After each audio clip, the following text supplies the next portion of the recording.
Bonjour mon cousin. Emery, comment tu vas? Oui, la famille, ça va bien. Et toi, est-ce que ça va? Est-ce que tu m'entends bien? Est-ce que le son passe bien, s'il te plaît?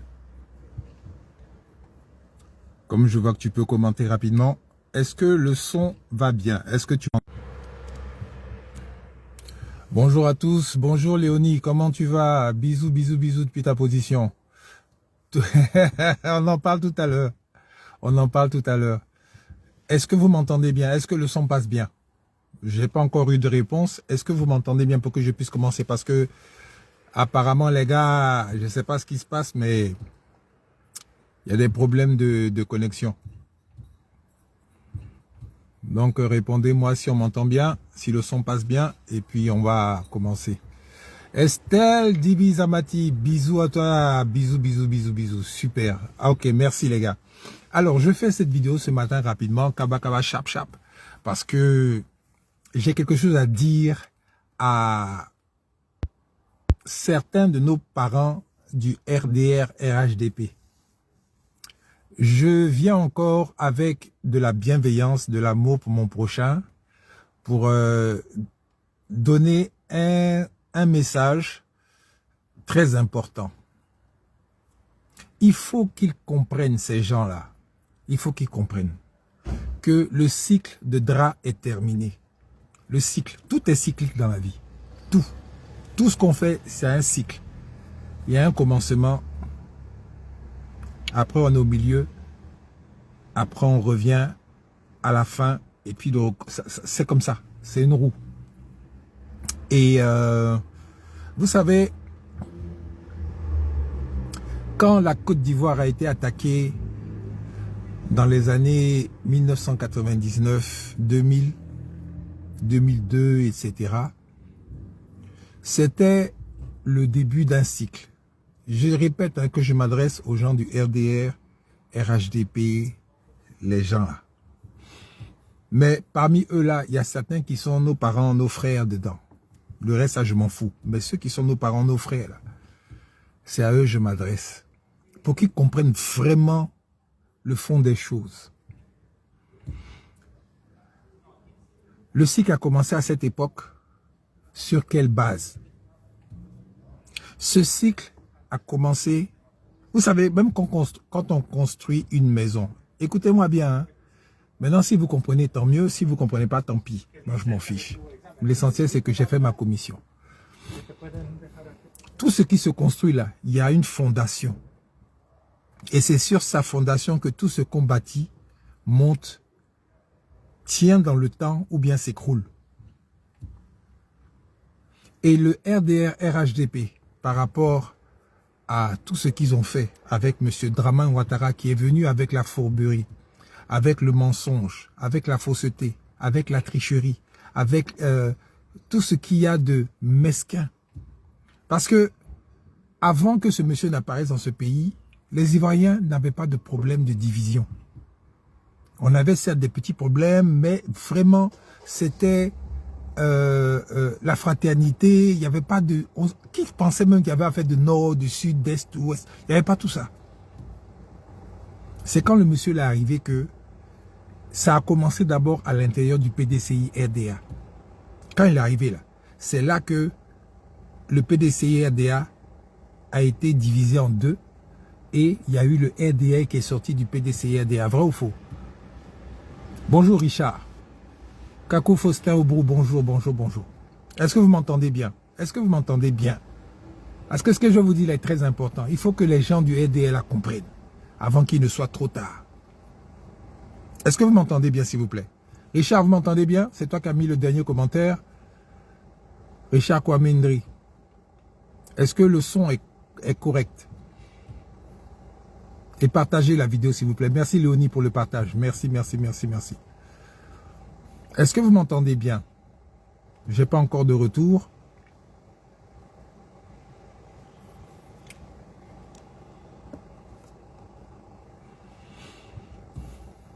J'ai pas encore de retour. Emery, tu m'entends bien? Est-ce que le son est correct? Est-ce que tu m'entends bien, s'il te plaît? Parce que ici, là, ça fait façon. C'est pour ça que je demande. Mettez les pouces, les cœurs, tout ça, parce qu'ils ont commencé déjà à signaler la vidéo. Mettez les pouces, les cœurs, mettez tout ce qu'il faut dedans, les poumons, les pieds, tout. Mettez tout, s'il vous plaît. Et partagez la vidéo, c'est très important. Ce que je suis en train de dire actuellement. Merci, Kakou Faustin. Merci, Emery. Merci. Merci, Gbagbate l'éclair. Merci beaucoup, ma soeur. Bisous à toi, puis ta position. Donc, je disais que quand M. Dramane Ouattara est venu, la première division qu'il a réussi à faire, c'est à l'intérieur du parti PDCI-RDA qui était un parti qui était uni depuis le début. Mais tellement bétonné, tellement ensemble que ça a été surprenant de voir que pour la première fois, des gens du PDCI se lèvent pour aller créer un autre parti avec M. Djenik Kobena. C'était surprenant. Les gens n'ont pas compris, les gens n'ont pas vu ce qu'il y avait au fond en fait. Mais c'est là que le ver est rentré dans le fruit. C'est là que le démon, le diable est rentré dans la Côte d'Ivoire. À travers le PDCI-RDA qui était le parti emblématique des Ivoiriens. Ah, ils ont commencé, je vous ai dit, hein. Mettez les cœurs, mettez les cœurs, mettez les cœurs, mettez les pouces. Bombardez, bombardez, bombardez. Merci. Good live, good live, good live.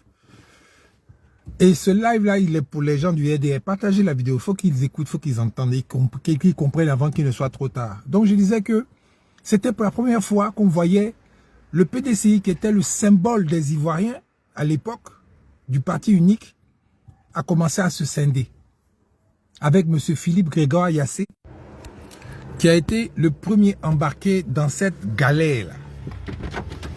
Vous comprenez? Il a été le premier embarqué dans cette galère et quelque part, les Ivoiriens n'ont pas fait attention, mais c'est là que la Côte d'Ivoire a commencé à se diviser à travers le PDCI. Ben oui, ils ont commencé à signaler. Donc mettez les cœurs, mettez les pouces, mettez tout ce qu'il faut pour qu'on puisse avancer tranquillement. Donc, doucement. Ah là là là, les gars, là, ça les fatigue. Et c'est bloc. Donc, doucement, doucement, à l'intérieur du PDCI-RDA, on a commencé à voir des Ivoiriens qui ont commencé à se dresser contre leurs propres frères ivoiriens. Avec un individu qui est venu de on ne sait où, soi-disant du FMI, soi-disant des États-Unis, soi-disant pour venir redresser l'économie de la Côte d'Ivoire et ceci, cela. Et des Ivoiriens ont commencé à se dresser les uns contre les autres. Premier acte de la division des Ivoiriens à l'intérieur du PDCI. Maintenant, la première mort, le premier décès qui va permettre à cet individu de Dra de prendre les rênes du parti RDA qui a été créé par des Ivoiriens. Le décès de M. Djenik Kobena qui arrive subitement, bizarrement, crise cardiaque. Et qui est le suivant, enfin le leader qui prend la tête, comme par hasard, c'est encore M. Dramane Alassane Ouattara. Il arrive et il s'accapare de cet outil politique et il commence maintenant à raconter des choses avec nos parents du Nord où il commence maintenant à faire comprendre aux gens, mais tout ça c'est la, comment on appelle ça, c'est le colon qui est derrière, hein? Mais le colon a trouvé son individu pour pouvoir faire ce qu'il faut. Donc, M. Yassé qui en voulait à M. Houphouët-Boigny par rapport au fait que Houphouët-Boigny ne l'a pas désigné comme successeur et il a préféré Bédié, M. Yassé avait une rancune féroce contre Houphouët-Boigny, mais il ne le montrait pas au grand jour. Il gardait ça dans son cœur, mais quelque part, il a trouvé lui aussi un individu qui s'appelle Dramane Ouattara pour pouvoir l'utiliser comme objet de vengeance vis-à-vis de Houphouët-Boigny. Donc M. Yassé qui accompagne M. Ouattara dans sa besogne, M. Yassé qui a des influences au PDCI et qui appelle certains du PDCI pour suivre M. Ouattara, ben, il commence à faire un noyau dur et M. Ouattara lui aussi maintenant, comme il avait un problème de nationalité ivoirienne à l'époque, ben, commence à s'acoquiner avec certaines personnes qui étaient au PDCI, mais qui venaient aussi de pays étrangers, mais qui avaient la nationalité ivoirienne. Mais quelque part, avait ce même atome crochu qui est qu'on vient de quelque part. Donc nous, là, aujourd'hui, c'est notre tour. Nous, là, aujourd'hui, on va essayer de faire quelque chose pour pouvoir s'accaparer le pouvoir. Et comme par hasard, le moment où M. Dramane Ouattara arrive en Côte d'Ivoire, M. Houphouët-Boigny tombe malade. Le président Houphouët-Boigny tombe malade et le président Houphouët-Boigny décède aussi. Mais de façon rapidement, quoi. On ne comprend pas. Il était bien, puis un coup, non, il a cancer de ceci. Après, il s'en va à Paris. Après, il ne revient plus. Puis tout est bizarre. Partagez la vidéo, s'il vous plaît. C'est très important. Ça fait la deuxième mort. Maintenant, quand il y a la deuxième mort, c'est là que M. Ouattara fait son premier coup. Parce qu'il pense que lui, en tant que ministre, premier ministre, il va pouvoir, pas acheter, parce qu'il n'avait pas encore bien les moyens à cette époque, mais il va pouvoir s'accaparer des services des gars de l'armée pour pouvoir le mettre comme président. C'est ce qu'il avait voulu faire. Et merci Emery Bois, tu as très bien compris. Tu as très bien compris. Donc, ils essaient de faire ce coup-là, mais ça ne fonctionne pas parce que le général Tani ne rentre pas dans cette combine. Et il va chercher le président Bédié pour lui intimer l'ordre d'aller à la RTI pour pouvoir dire que oui, c'est lui qui est le dauphin constitutionnel et par rapport à ça, les Ivoiriens doivent se mettre à sa disposition. Vous vous souvenez tous de cet épisode où Bédié est arrivé à la télé et il a fait son fameux discours.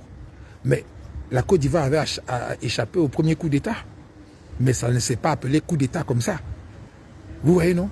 Donc, déjà, la division a commencé à se faire encore plus parce qu'il y avait les partisans maintenant qui supportaient Ouattara, qui était le technocrate qui venait des États-Unis, qui allait sauver la Côte d'Ivoire, et les partisans maintenant du PDCI, du président Bédié, de la légalité, qui supportaient la République.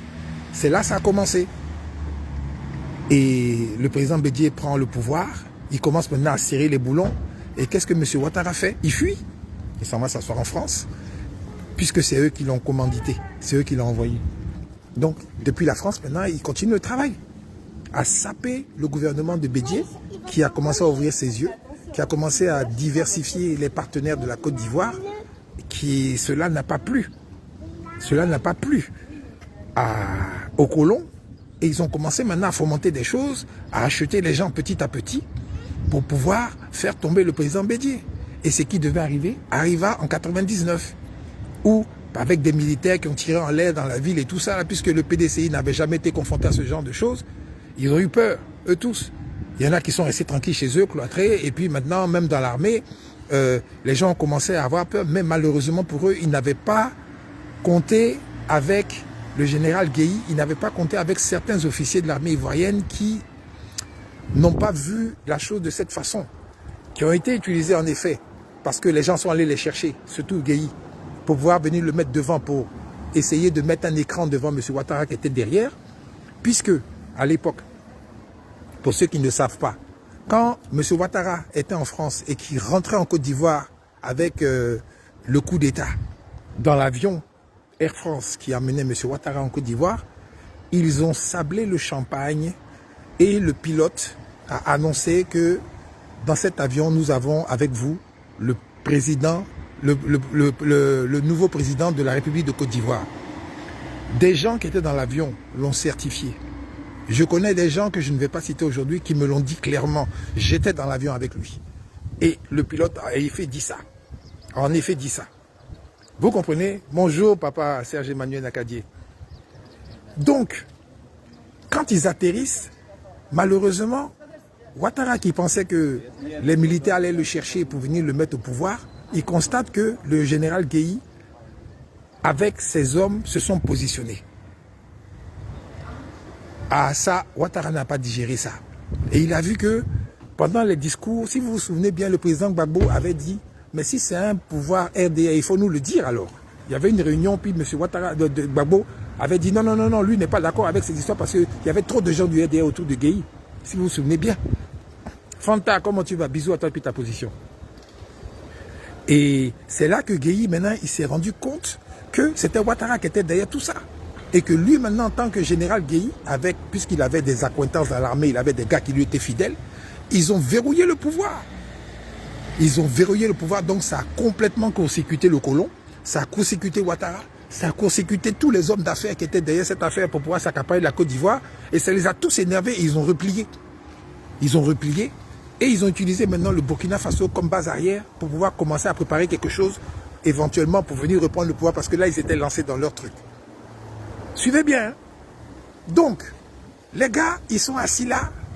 Et puis, il y a un brouhaha, il y a une chose, on ne sait pas trop. Mais les gens pensaient que Gueye allait partir comme il était venu balayer le pouvoir, il avait dit. Donc, les gars se sont repliés pour voir ce que Gueye allait faire. Et ils se rendent compte que Gueye, maintenant, consécute tout le monde. Et lui, maintenant, il veut se présenter à la présidence. Ah là, ça a tout gâté. Ils sont fâchés dans leur coin là-bas. Et puis, ils laissent maintenant le président Gbagbo. Ils laissent les gens venir faire truc. Il y a eu cette histoire de constitution qui dit que le et le ou, et toutes ces bêtises-là. Et ils sont vont faire leur élection. Et Gbagbo, à la grande surprise générale, gagne. Ce qui s'ensuit, Gueye ne veut pas, parce que Gueye a goûté au pouvoir, il a goûté à l'argent, il a goûté à tout ce qui est puissance, tout ça là. Les mecs, non, ils peuvent pas laisser ça comme ça. On était dedans, puis on va nous enlever comme ça. Non. Donc, il y a eu ce que vous savez. Et c'est la rue maintenant qui a, avec les Ivoiriens qui ont décidé, et Gbagbo a pris le pouvoir. Gbagbo prend le pouvoir, ça mélange encore les cartes. Parce que la France ne s'y attendait pas. Donc maintenant, il faut réorganiser tout. 2000, Gbagbo gagne le pouvoir. De 2000 à 2002, les gars s'organisent au Burkina pour venir renverser Gbagbo parce qu'ils étaient dans leur cycle d'action pour pouvoir s'accaparer le pays. Ils n'allaient pas abandonner, ils ont mis trop d'argent dedans, ils ont mis trop de choses, des hommes. Il fallait absolument prendre pour pouvoir s'accaparer de l'économie de la Côte d'Ivoire. Donc les gars s'entraînent bien pendant 2 ans. La Côte d'Ivoire au courant, on voit, on sait, on parle avec le Burkina, avec Compaoré qui ment, qui dit que non, il n'y a rien, non, c'est vrai, il y a quelques gars, mais c'est pas grave. Et le menteur dans tout ça, c'était Blaise Compaoré, qui mentait au président Gbagbo. Parce que les pays, entre États, ils peuvent s'échanger des informations en ce qui concerne le terrorisme, en ce qui concerne toutes ces choses-là. Mais le Burkina n'a pas joué franc jeu à cette époque, avec Blaise Compaoré. Donc Blaise Compaoré, qui était ami à Gbagbo à l'époque, quand il était opposant, et qui maintenant trahit Gbagbo en prenant le part à cette mascarade avec Ouattara, qui est son frère burkinabé, et avec la France, qui est son parrain, qui est son boss. Les gars, les États, les gars, ils changent comme ils veulent les trucs. Donc Gbagbo, lui, n'a pas bien cerné ce truc-là, et il n'a pas cru que Compaoré allait aller aussi loin que ça. Vous comprenez? Et qu'est-ce qui se passe? Bala Keïta, qui à l'époque avait fui au Burkina, est assis là-bas et qui roule pour le général Gueye, est assis parmi les sachants de ce coup-là. Il est assis parmi leurs réunions, il voit ce qui se passe, il comprend ce qui se passe, et puis un jour, il se rend compte que les gars veulent prendre le pouvoir en fait. Et puis, c'est pas pour Gueye, hein, c'est pour pouvoir mettre Ouattara là-bas. Donc quand monsieur Bala Keïta apprend ça, mais qu'est-ce qui se passe? Le pauvre, il prend son téléphone, il appelle la Côte d'Ivoire pour dire que moi le truc là, je ne suis pas d'accord. Vraiment, je pensais que c'était pour mettre Gueye, or c'est pour mettre Ouattara. Ça là seulement je ne suis pas d'accord. Quand les services secrets burkinabés ont compris que ils ont capté la communication, ils ont vu que monsieur Bala Keïta était en train de donner leur secret à Abidjan. Mais qu'est-ce qui s'est passé? Vous savez ce qui s'est passé? Bala Keïta était logé à Ouaga 2000 dans un truc sécurisé. Mais comment se fait-il que quelqu'un arrive à rentrer là-bas et aller assassiner le monsieur? Et on met ça sur le dos du président Gbagbo encore comme des lâches. Parce que leur méthode, c'était de salir Gbagbo à tout prix. Tout ce qui était mort, tout ce qui était truc au pays, il fallait mettre ça sur Gbagbo. Jusqu'à là-bas, ils ont accusé Gbagbo en premier que oui, des gens de Gbagbo sont venus tuer Bala Keïta parce que Bala Keïta était contre Gbagbo. Alors que c'était faux. Bala Keïta avait compris le complot au Burkina et il avait éventré ça. Et ça les a énervés et ils ont éliminé Bala Keïta. Au calme. Jusque-là, tout le monde suit. Donc, les gars, quand Bala Keïta décède, ça crée une crise diplomatique, ça crée une crise qui fait que ça renforce même la formation des commandos rebelles au Burkina. Le Burkina se brouille avec la Côte d'Ivoire, et puis c'est des accusations sur des accusations. Et qui gagne dans tout ça? C'est Ouattara qui commence maintenant à prendre les gens de Guéhi avec lui, à prendre les gens trucs, tout ça là. Et Ouattara en voulait à Guéhi, parce que Guéhi n'a pas voulu lui donner le pouvoir en 89, vous vous souvenez de ça, non? Donc Ouattara avait une dent contre Guéhi. Parce qu'en arrivant en Côte d'Ivoire après le coup d'État de 99, il pensait prendre le pouvoir et Guéhi l'a court-circuité. Ça là, Ouattara n'a jamais pardonné ça au général Guéhi. Donc, le 19 septembre 2002, quand les gens ont décidé d'attaquer, qu'est-ce qui se passe? Pour éviter que Guéhi refasse encore le coup de s'accaparer le pouvoir, qu'est-ce qu'il faut faire pour que Guéhi ne soit plus dans la course? Il faut que Guéhi ne soit plus là. Maintenant, devinez qui avait intérêt à faire disparaître le général Guéhi. Réfléchissez. Est-ce que c'est le président Gbagbo qui devait tuer le général Guéhi et puis ça allait lui donner quoi?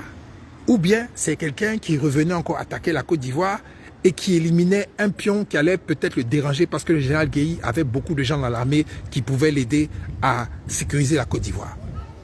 C'est les bonnes questions qu'il faut se poser. C'est les bonnes questions qu'il faut se poser. Et quand vous entendez que Jean-Hélène était dans le pick-up qui est venu à la cathédrale pour récupérer le général Guéhi, vous devez savoir exactement de quel côté Jean-Hélène roulait, ce fameux bidas qu'on appelait journaliste.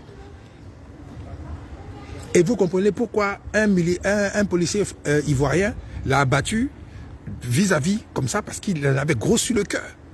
Parce qu'il savait très bien que Jean-Hélène était dans cette histoire de trucs-là, avec les rebelles.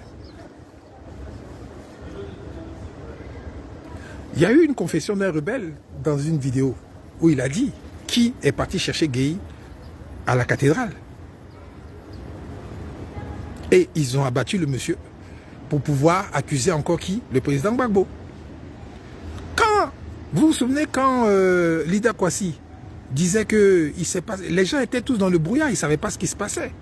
La Côte d'Ivoire était partie depuis 2000 normalement, les gens étaient en train de faire leur truc tranquillement, de remettre le pays en place, refaire l'identité, refaire les choses, et puis ils ont été attaqués. Vous comprenez?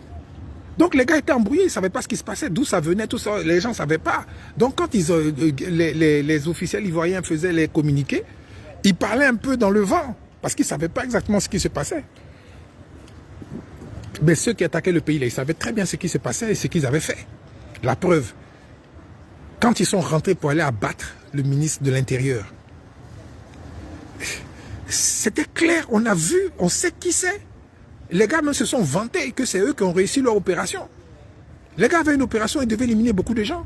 Il y avait une liste même qui circulait depuis, et ça, je suis au courant de ça, il y avait une liste que les gars avaient fait depuis la rue Le Pic, avec Kandia Kamara, Ahmed Bakayoko, tous ces gars-là, ils avaient fait une liste de personnes à abattre. Et il y a des gens qui étaient dans la salle, qui ont entendu, qui ont vu, et qui sont cachés aujourd'hui, qui ne parlent pas. Mais on parle entre nous. Et les gars nous ont dit dans la liste, il y avait tel. Et les gens qu'on a cités dans la liste, beaucoup sont partis dedans. Parce que ces gars-là, je vous assure que c'est leur modus operandi. Attaquer la nuit, venir tirer sur des gens pendant qu'ils sont pas prêts. Et puis après disparaître si ça échoue. Ou bien prendre le pouvoir quand ça réussit. C'est toujours comme ça ils font. Voilà pourquoi aujourd'hui ils ont peur des coups d'État, ils ont peur de toutes ces choses-là. Parce que eux, c'est eux les spécialistes. Les gars, mettez les cœurs, mettez les pouces, mettez les cœurs, mettez les pouces. C'est très important. Donc, voilà les raisons pour lesquelles les gars ont fait tout ça. Maintenant, ça échoue encore. Qu'est-ce qu'ils vont faire?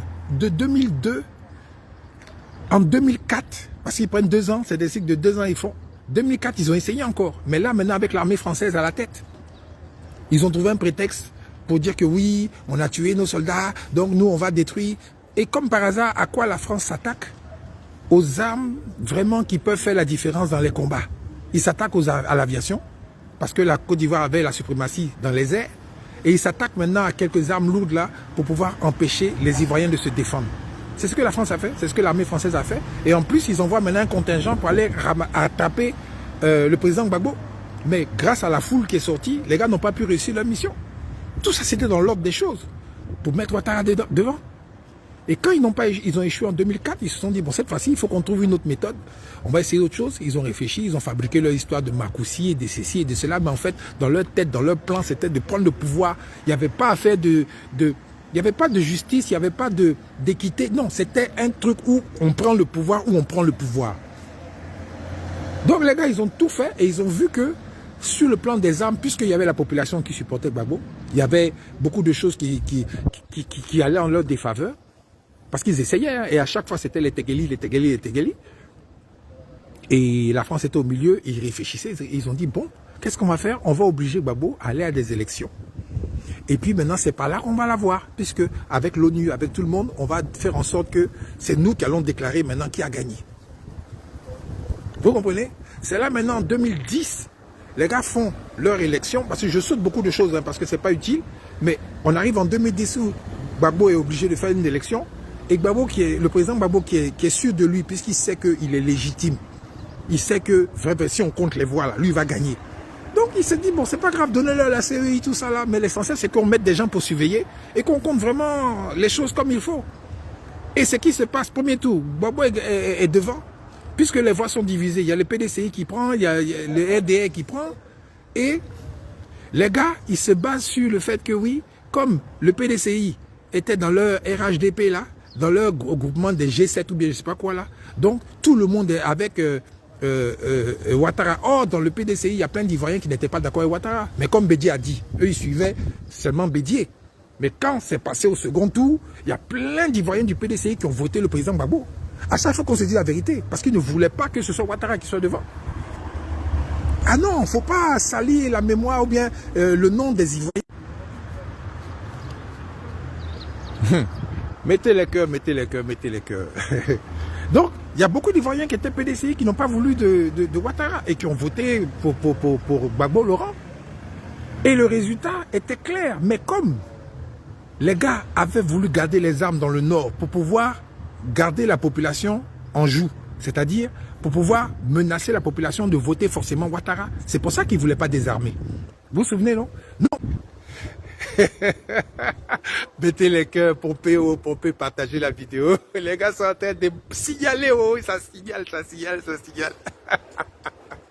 Donc, les gars, qu'est-ce qu'ils font? Ben, ils font tout pour ne pas désarmer, pour que dans le nord, les gars bourrent les urnes. Parce que c'était leur plan, bourrer les urnes dans le nord pour pouvoir dire que oui, ils font le poids devant les Ivoiriens de l'autre moitié de la Côte d'Ivoire.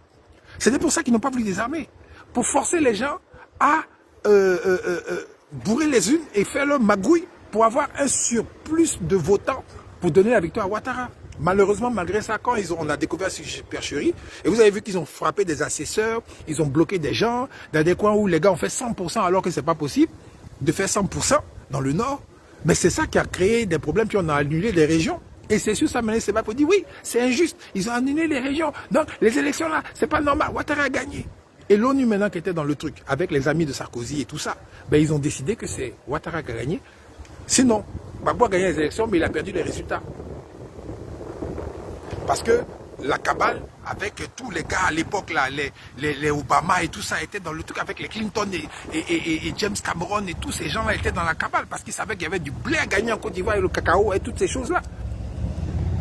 Les grandes entreprises étaient derrière.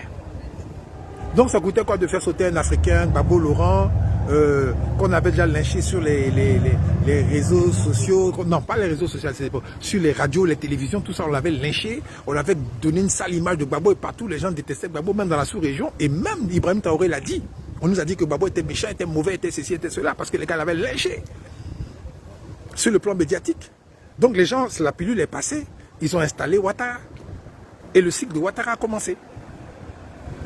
Et ça a commencé avec le bombardement où la France même s'est mêlée même complètement et a détruit l'armée de Côte d'Ivoire pour pouvoir installer Ouattara. Maintenant, ils se sont partagés les dividendes, le cacao Attends, ceci, là, ça. Les gars se sont trucs au calme et puis ils bouffent depuis une dizaine de 15 ans. Les gars sont à l'aise. Mais malheureusement pour eux, leur cycle est terminé. Parce que grâce aux réseaux sociaux, la vérité a été rétablie. Le président Gbagbo a été libéré parce que la vérité a été établie, même là-bas, à l'ONU, même à la CPI, même s'il a perdu du temps de sa vie là-bas, mais c'était quelque part le sacrifice nécessaire pour pouvoir faire sortir la vérité au grand jour, qui fait que sur cette vérité-là, aujourd'hui, beaucoup de jeunes, beaucoup de gens dans le monde entier, même les gens de l'AES ont compris la vérité. Et aujourd'hui, il est impossible pour Ouattara de continuer comme ça dans le mensonge. Il est impossible pour le colon de continuer comme ça dans le mensonge, puisque eux-mêmes, tout est mélangé, tout est gâté. Le cycle est terminé. Il y a un nouveau cycle qui doit commencer. Donc ma vidéo aujourd'hui, pour ne pas être trop long, c'est pour prévenir les gens du RDR, RHDP qui suivent encore Ouattara bêtement là. Il y en a beaucoup qui le suivent parce qu'ils ont des casseroles derrière eux. Ils ont des cadavres dans leur placard, ils ont des problèmes judiciaires qui risquent de les rattraper quand Ouattara va tomber. Ça, eux, ils se battent pour pouvoir garder leurs acquis. Il y en a d'autres qui se battent pour pouvoir cacher l'argent qu'ils ont volé, les choses, tout ça, parce qu'ils ont peur de ne plus être comme influents comme aujourd'hui. C'est vrai. Mais moi, je vous préviens, je vous dis que vous ne pourrez pas empêcher ce qui doit arriver. Ouattara, c'est fini. Son règne, là, c'est terminé. Son cycle est fini. Donc, si vous voulez vous en sortir, vous, les Ivoiriens qui êtes encore derrière Ouattara, enlevez vos pieds dans cette affaire-là. Mettez-vous de côté. Pour les plus grands, là, démissionnez ouvertement devant les Ivoiriens pour que les Ivoiriens soient témoins, ils voient que à ce moment-là, pour éviter le bain de sang, pour éviter les conneries, pour éviter toutes sortes de choses, on ne sait pas. Vous, au moins, au dernier moment, vous vous êtes retirés. Entre nous, Ivoiriens, là, demain, on pourra dire qu'il y a des circonstances atténuantes. Donc, les gars, là, vraiment, à un moment donné, ils ont arrêté. Donc, eux, là, on pourra être indulgents avec eux. Mais ceux qui veulent continuer dans cette affaire-là, c'est à vos risques et périls. Je vous le dis clairement, c'est à vos risques et périls. Vous qui voulez continuer à suivre Ouattara à cause de l'argent, c'est à vos risques et périls. Vous allez voir clair dans le film. On vous prévient, on vous dit. Oh. Sinon, il n'est pas trop tard. Vous avez encore, le président Gbagbo a donné encore une chance. Il a dit dans un communiqué qu'il est temps encore de dialoguer, de faire les choses. Profitez de cet instant-là pour démissionner. En cascade même. Ça va éviter beaucoup de problèmes au pays. Comme ça, Ouattara sera obligé de partir dans la paix, tranquillement. Et les Ivoiriens vont se retrouver entre eux. Et puis nous, on va discuter. Comme nous, on n'est pas des sauvages, on n'est pas des criminels, on n'est pas des assassins. On est des gens, on rigole, c'est vrai, tout ça là, mais on peut régler nos problèmes entre nous, tranquillement. Bon, toi, tu n'as pas raison, c'est pas bien. Et puis, on passe à autre chose. Sinon, si vous voulez continuer dans les arrestations abusives des gens, dans les menaces intempestives, dire que vous allez arrêter les gens, vous allez faire ceci, menacer. Les gars, vous serez traités tous de la même façon. Je vous assure, voilà, Bilal Talaï. C'est à vous de voir. Et à ce moment, quand ça va commencer là, il n'y aura plus d'affaire de pardon. Hein. Il n'y aura pas de pardon, il n'y aura pas affaire de dire je ne savais pas. On vous a dit aujourd'hui, là, on vous a encore dit, dans cette vidéo-là, vous pouvez la garder, l'enregistrer. On vous a prévenu, démissionnez de vos postes de haut cadre ou bien de quoi, pour que les Ivoiriens voient, entendent, comprennent que vous n'êtes plus dans cette mascarade-là. Vous serez épargnés. Mais si vous suivez les gens dans leurs bêtises, là, je vous assure que vous avez vous-même créé votre totem, comme on dit. Les enfants de Kandia Camara qui ont été vers l'école, que Ouattara a complètement mélangé dans leur cerveau. C'est eux là qui vont vous faire vos sauces. C'est pas nous. Nous avons été bien éduqués par les générations Houphouët-Boigny. Nous avons été vraiment mis sur le droit chemin du respect de la vie de l'être humain, du respect des institutions. Vraiment, nous, là, on a eu une bonne éducation. Mais ceux que vous avez laissés évoluer, qui 1, 2, 3 disent mais combat bien, tout ça là. C'est eux là qui prennent machette n'importe comment, qui sont fiers de ciseler le machette, qui font n'importe quoi là. C'est eux là qui vont venir vous faire n'importe quoi. C'est pas nous. Faut même pas compter, c'est même pas le président Gbagbo, c'est pas l'opposition. Non, non. C'est les enfants qui ont soif d'argent, qui ont besoin d'argent, qui ont besoin et qui ne savent pas ce que c'est que la vie humaine, qui n'ont aucune discipline, qui n'ont pas d'éducation, c'est eux qui vont vous faire sale. Parce que chez vous, là-bas, il paraît, il y a l'argent. C'est vous qui êtes bien, c'est vous qui avez tout. Donc, c'est chez vous, ils vont aller. Je vous dis ça de façon très claire et solennelle. C'est à vous de voir. Donc, il est mieux pour vous de démissionner. Comme ça, les enfants, ah non, lui, il n'est plus dedans. Allons ailleurs, là-bas. Lui, là, il est toujours dedans. Allons voir. C'est ce qui va se passer. On vous le dit clairement. Vous avez vu que l'ONU s'en mêle. Tout le monde commence à s'en mêler parce que les États, là, ils commencent à voir que demain, la Côte d'Ivoire, là, c'est un pays qui a un gros potentiel économique. Et si tu n'es pas capable d'aller à la Côte d'Ivoire demain, mon ami, tant pis pour toi. Hein. Tant pis pour toi, parce que la Côte d'Ivoire sera d'accord avec l'Afrique. Et l'Afrique dit le nouveau développement africain. Et qui dit l'Afrique dit les matières premières, dit un réveil, dit un nouveau élan économique, dit beaucoup de choses qui vont se faire. Et tous les amis de l'Afrique vont profiter de l'Afrique. Mais ceux qui seront contre l'Afrique, tant pis pour eux. Donc c'est à vous de voir. Séraphin Kouakou, bonjour. Donc voilà ce que je voulais dire rapidement, tranquillement. Si vous me croyez, tant mieux. Si vous ne me croyez pas, tant pis, je m'en fiche. Mais une chose est sûre, la vidéo est là, enregistrée là, gardez-la. Et puis, quand ça s'est passé là, ceux qui n'ont pas écouté là, on va leur donner cette vidéo là pour qu'ils comprennent que si je savais là, ça n'a pas de queue. Vous connaissez, non? Ok. Je suis Boakwasi à CFX. Peace.